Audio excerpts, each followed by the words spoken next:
I do love that music, everybody, because it means it is time for Candidate Conversations, where we sit down with Guamanians who have made the choice, the conscious choice, to run for political office. They want to be members of the Guam legislature, the 37th legislature. You and I will elect on November 8th, and there are 15 seats up that are available, if I can even get those words out. But we are joined today by two amazing Guamanians, two lovely local ladies, and two people who I've been really, really excited to interview and talk about their political platforms. Of course, the Democrat incumbent, Senator Sabina Perez. How's Senator? How's Jason? Okay. Thank you for having me. You would have been a fantastic guest on Tuesday when myself and Minority Leader Chris Duenas and Just Lujan all had the same jacket. That is a very, very sharp jacket. Yeah, consider this an extended version. There you go. You're a genius when it comes to TV. I should have thought about it. Oh, but it's very good to have you here. And joining us by all the way from Malesso, the beautiful village. Well, I'm originally from there. I live in Chalampago. Beg your pardon. So, Sandra Reyes Seau, it's so good to see you as always. Same here. Yeah, Thank you. Senator, I know you're originally from Dededo. Where in Dededo? Because I grew up in Ipapao Estates.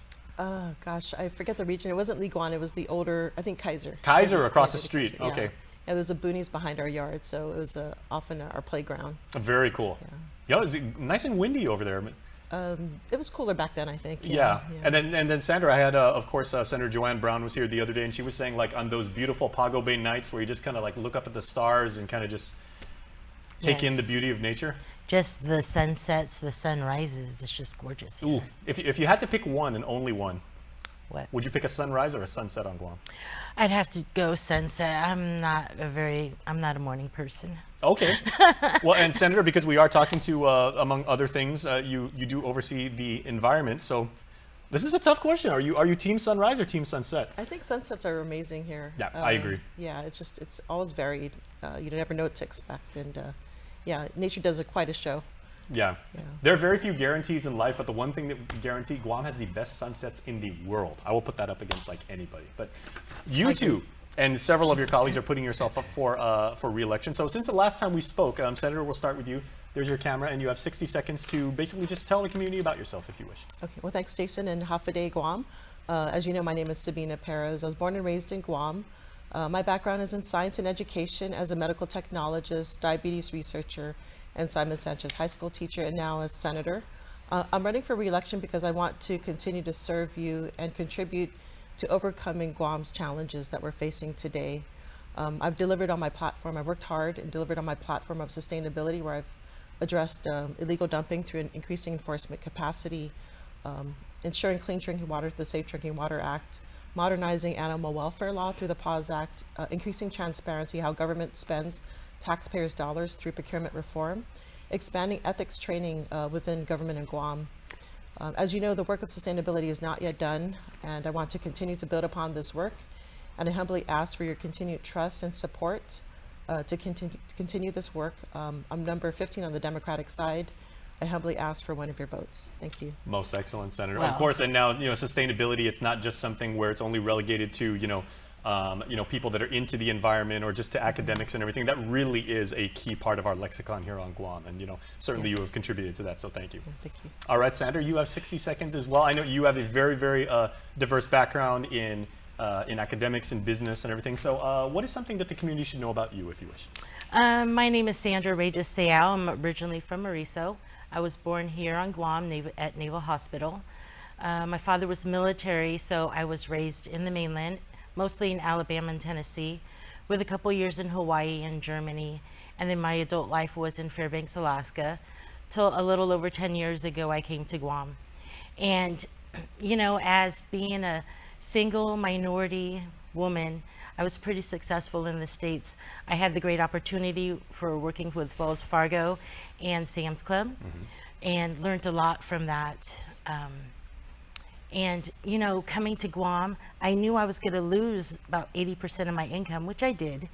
But to me, my father was sickly at the time when I gave birth, so I wanted to give my child the opportunity that I didn't really get to have. So I've always asked myself, why? Why? Well, things in life happen for a reason, and God puts you through life for a reason, through things in life for a reason.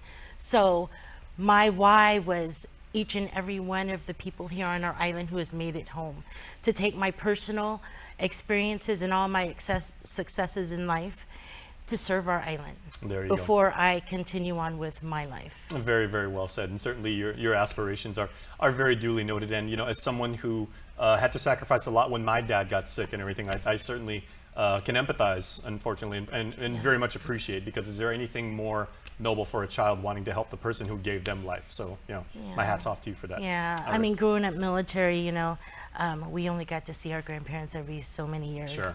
So I wanted to give my child that opportunity. All right, well, ladies, I would like to talk about some issues of island-wide importance right now as you head, or as you continue to be on the campaign trail. Senator, I'd like to start with you, because on the topic of economic diversification, right? That's kind of in your Venn diagram because of the various things that that you handle, like you say, as a science educator, as an educator proper, as someone who deals with like the environment. We always talk about expanding Guam's footprint as far as being able to generate revenue beyond tourism and the visitor market. So what are some of your thoughts, and what are some of your goals, if indeed re-elected, to expand our economy? Yeah, thank you for that question. I've actually been working on this through the 2 terms in regards to, I believe economic diversification starts with the education system.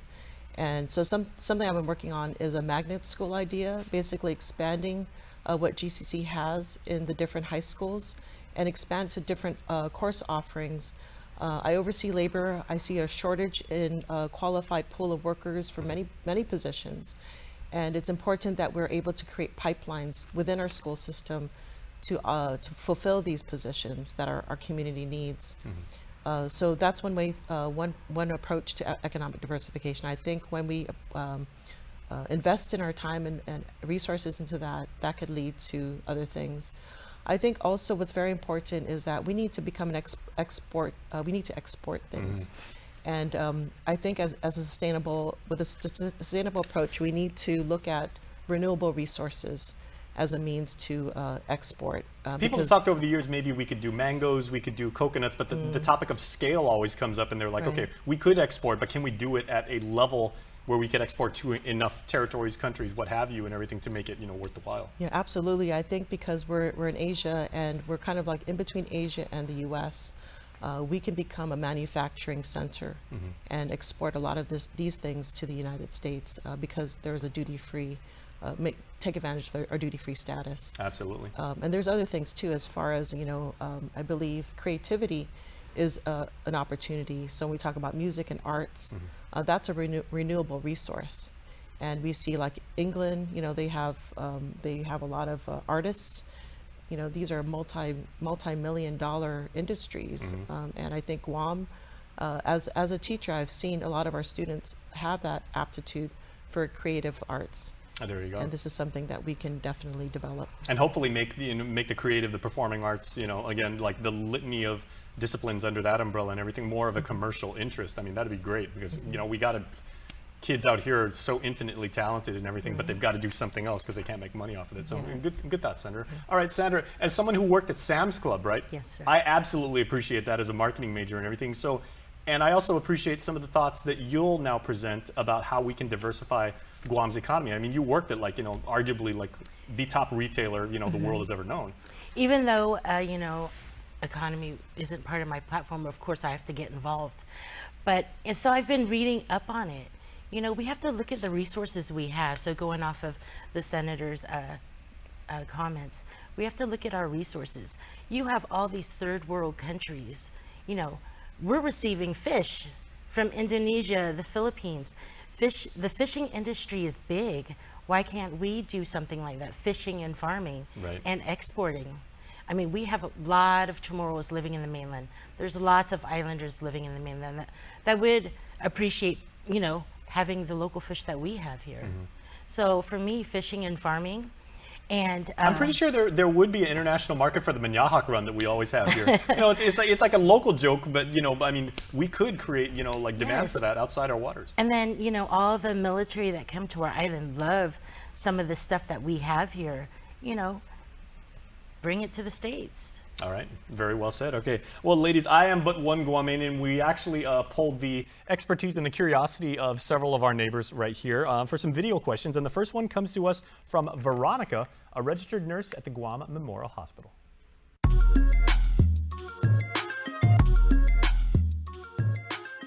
My name is Veronica Cezanne. I am a registered nurse at the Guam Memorial Hospital.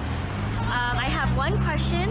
If you were elected senator, what would you do to address the nursing shortage that we have on island, such as the nursing shortage at GMH and in the school setting? All right, Senator, I'd like to start with you because you have undoubtedly been in several of these, conversations during your current term and, probably even prior to that. The nursing shortage at GMH, given such a big demand, is kind of, it's a weird, complex coinky-dink and everything. So what do you say should be done to alleviate that? Yeah, so we've actually done work with this in regards to providing scholarships for nursing, potential nursing students. I think also some of the things that the GMH is doing is they're creating partnerships with stateside schools as well, so that they can intern in our facility, and hopefully with that can lead to them staying. So it's also about not only recruiting but also retaining nursing students here. And I think it's really just about going back to education. We really need to increase that pipeline within our schools. Very true. And providing those opportunities. Okay, well, Sandra, your thoughts on the nursing shortage, because of course it does come down to compensation, and if local youngsters and like Veronica, obviously she's a little bit on the younger side, they're considering any number of vocations that they can get into, and if you have the passion to want to take care of people and the compassion, you also want to be able to make sure that you can pay your rent every month and you can take care of your bills and everything. So what are your thoughts on increasing the nursing shortage? My taking thoughts, care of the nursing shortage. I've been thinking about the shortages that we have within nursing and the other areas like GPD and stuff. We need to entice, those who are interested in those professions, entice them with better benefit packages, retirement packages, and be more competitive. These people, like the nurses, they work a lot of hours, they take care of our sick people, and we need people who care about taking care of our people. But we need better packages so we could retain them. And if we can't find, even offering school scholarships, just like she said, paying their way through school. But when they do graduate, I do say that they need to serve so many years within our hospitals here before they move on. There you go. Okay, so keeping local talent local. Yes, and we need to be competitive about it, so we don't lose them and we keep them here on island. Okay, very well. And offering these jobs to people in the mainland too. And there you go. Okay, so ladies, the next question comes to us from Chenna, who is right up the street from us in Derrida.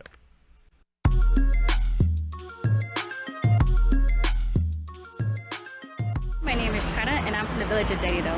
If elected into office, how would you address the cost of living on Guam in order to make it more affordable to stay living on Guam? Okay, so we are tackling, Senator, the cost of living on Guam. And, the brutal truth that the cost of living goes up, the economy perhaps contracts as it currently does, price of gas and other things, food. Some people have no choice but to, seek a better life elsewhere and everything. What can we do to actually reduce that? Yeah, well, we're dealing with this huge inflation in regards to energy costs as well as housing. I think those are the biggest increases that we're seeing.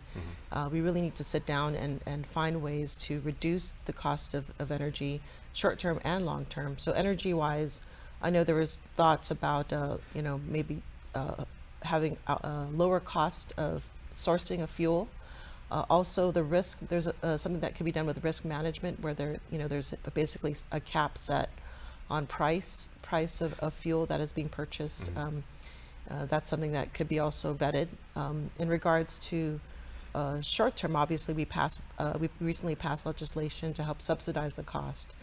As far as long term solutions, we definitely have to go renewable, and we need to do it quicker than we anticipated. Currently in law, we have to have renewable energy by 50% in 2030, 30, I believe. And so I think we need to reach that sooner. And this kind of Housing- comes back to the theme of what you're saying, keeping local talent, staying local, and working on the island, contributing here, because otherwise we're going to get people who at least have the choice of being able to leave. Next thing you know, they're in the mainland. Right, right. And solar energy is free if you can capture it, right? So the energy is free. 10 months of sunshine every year. Yeah, so it just makes sense to really convert to that quicker. Absolutely. Also, energy conservation, nobody really talks about that. That's something that I've passed the legislation to reduce energy consumption by 50%. And so fully implemented, that can help the cost of living here in Guam. Housing is on my platform. We need to increase supply of affordable housing. There's various ideas that I have, so we definitely need to develop also public-private partnerships in this, in addition to government legislation. I'm glad you brought that up, because obviously cost of living is a multi-dimensional topic. It's a multi-dimensional problem and probably has to have multi-dimensional solutions. Absolutely. So, yeah, thank you, Yes. Senator. All right, Sandra, you intimately shared earlier about the fact that you had a very tough choice to make when you relocated. That's kind of the situation some of our people find them in right now, because they just can't afford to live here anymore. So for those people that are watching right now, what advice and expertise would you offer them? So, I've struggled since I've been here. I took a big loss in income, but the money right now, the jobs and the money wasn't very important to me. But since coming to Guam, it has been hard. And I'm going to cover the housing thing. I've noticed that when you open like Facebook, if a realtor posts something on Facebook or it's in the newspaper, this house is for rent for $2,450, for $2,500, and I'm like, is there any local rates? People live in multi-generation households. Some by tradition, I guess, but most of them is because people can't afford to live on their own, get their own place. I was lucky I found an apartment at one time for $800. That was pretty decent. That's pretty good. That's pretty good. These days on Guam. It was pretty clean, 2 bedrooms, 2 balconies, washer, dryer, hookup. But, I would like to work with our next congressman and help push to lower the housing allowance for the military, because everybody on island knows how much they make for housing allowance, and that hurts our people, our local people. And at least if we could just start there, Okay. and see where we could go from there. But we really need to address the military housing. All right, interesting thoughts, Sandra. Thank you for sharing. All right, our last video question, we go to Jotno, where we find our friend Lori.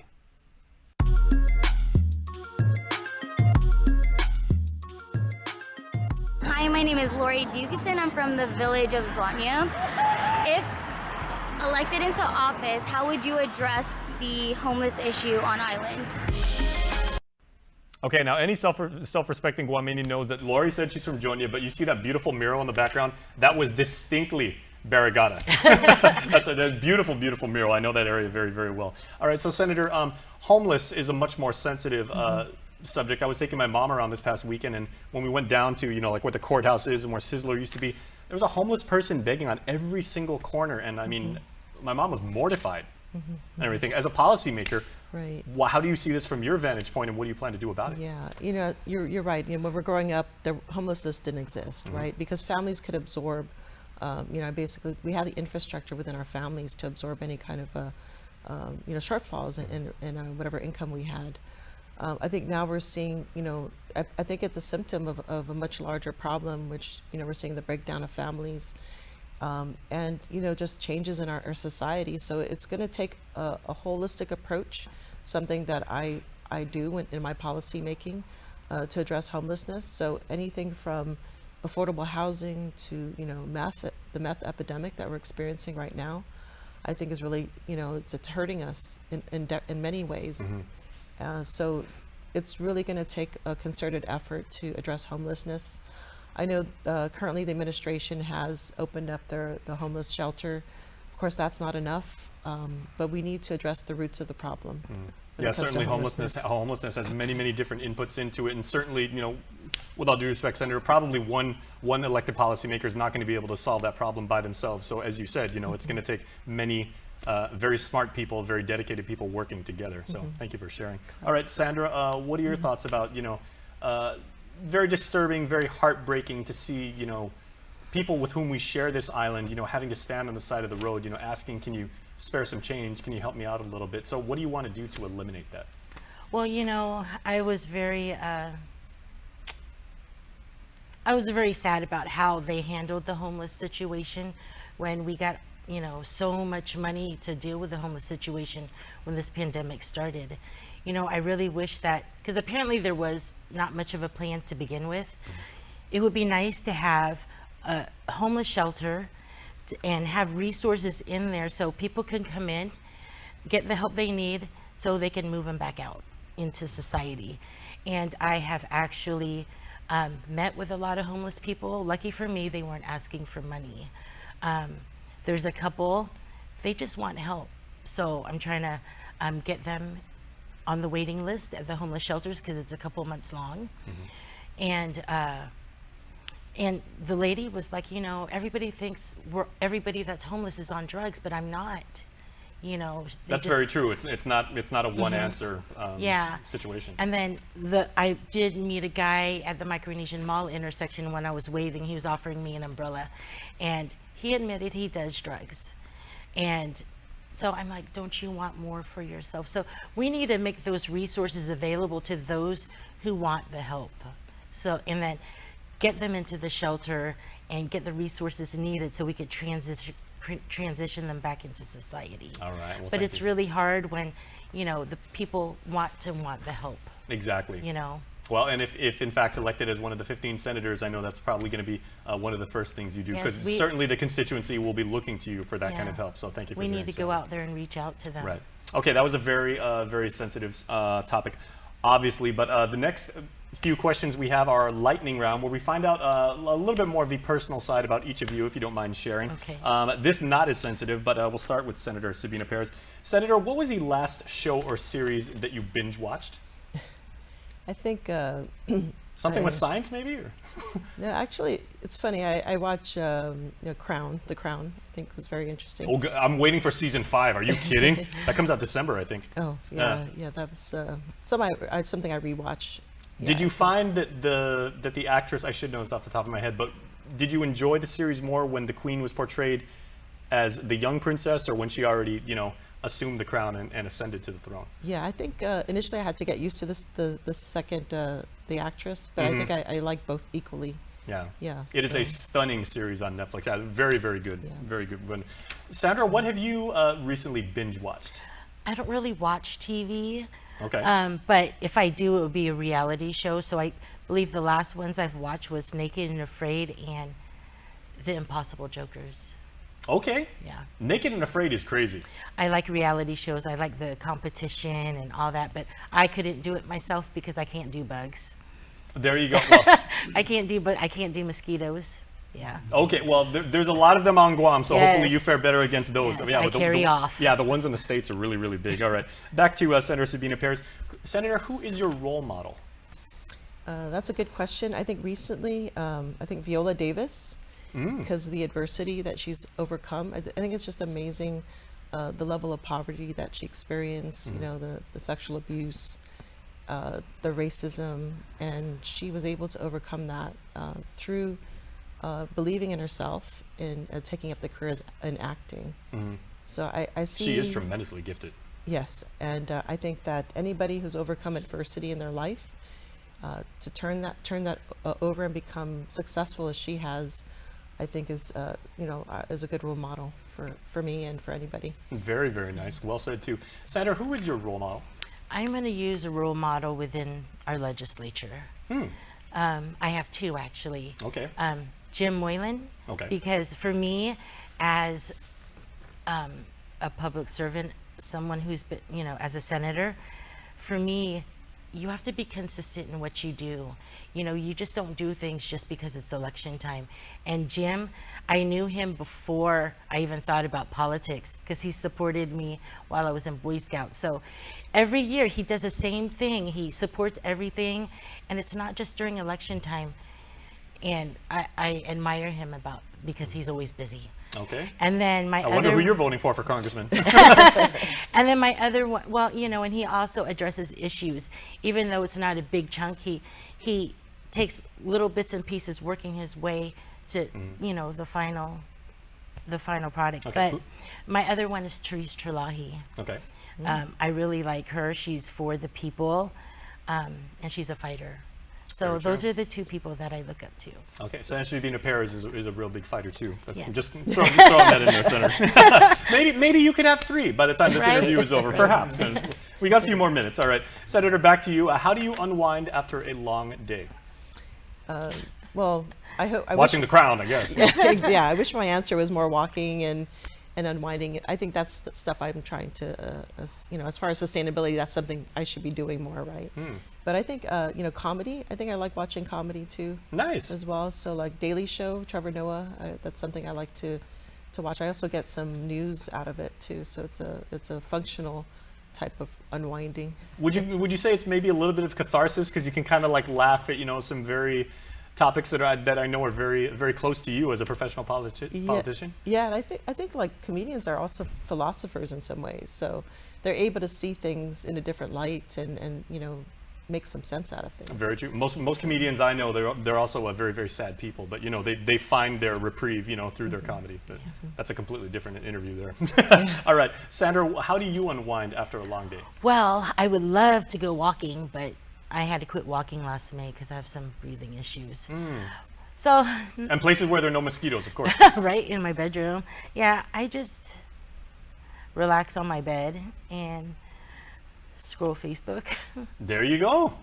That's not a bad way to unwind at the end of the day. Very, very good answer. All right, Senator, we're talking all about entertainment now. What is your favorite movie of all time?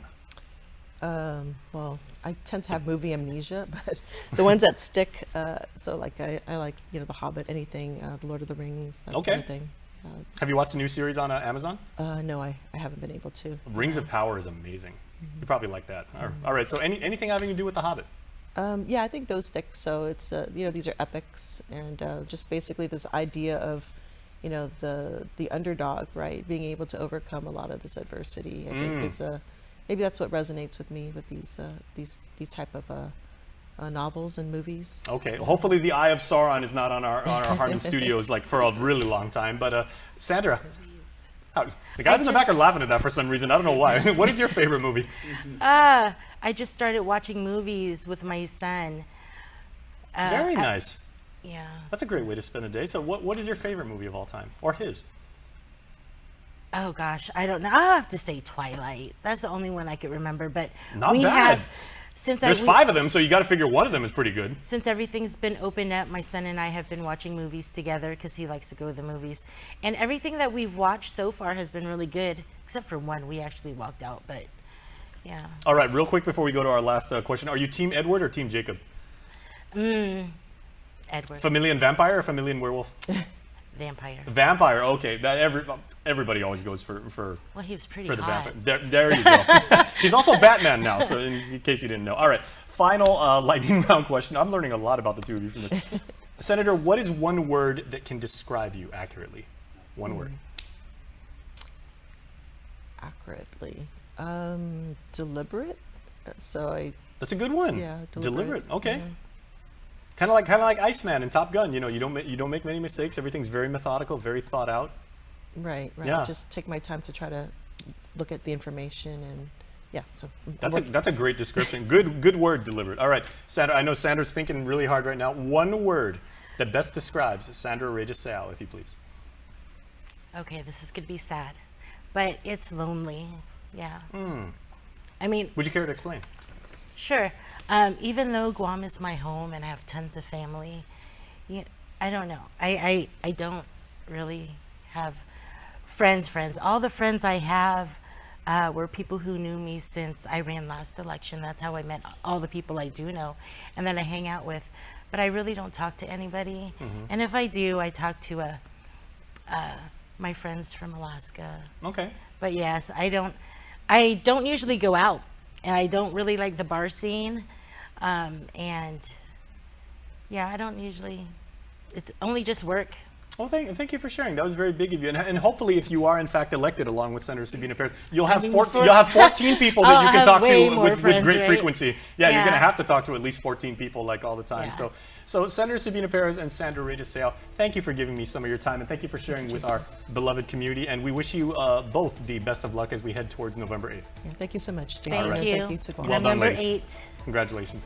Please stay tuned. We are back with more Hotspot when we return.